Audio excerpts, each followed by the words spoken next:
un homme âgé, seul dans le silence du mihrab. Ses cheveux sont blancs, ses mains tremblent, mais son cœur est vivant. Il invoque, il répète la même doua encore et encore, sans se lasser.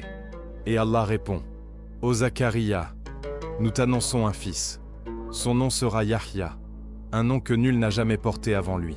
Il est encore petit, mais son cœur est déjà plein, plein de lumière, plein de sagesse.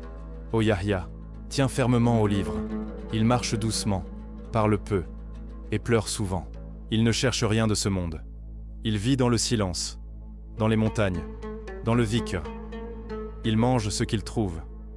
Il s'habille de ce qu'il peut. Mais son âme est vêtue de lumière. Et nous lui avons donné la compassion et la pureté. Et il était pieux.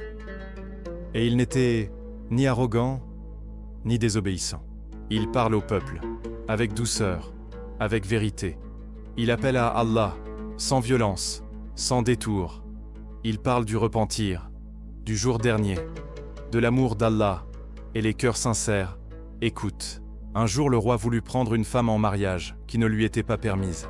C'était la fille de son frère. Il demanda conseil au prophète, et Yahya répondit, « Il t'est interdit de l'épouser. » Sans peur, sans compromis. Elle se présenta devant le roi, parée de ses plus beaux atouts. Elle dansa pour lui.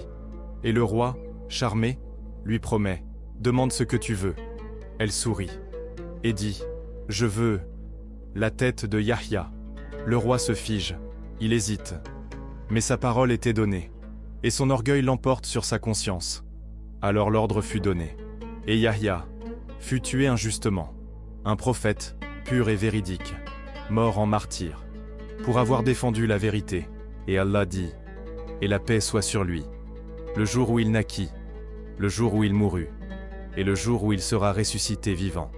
Une vie pure, un cœur sincère, une fin noble. Mon frère, ma sœur, la vie de Yahya est un rappel que l'on peut vivre, dans la simplicité, dans la pudeur, dans la sincérité. Il n'a jamais désobéi, il n'a jamais cherché la gloire, mais il a été aimé d'Allah. Alors toi aussi, cherche la pureté, même si elle est oubliée.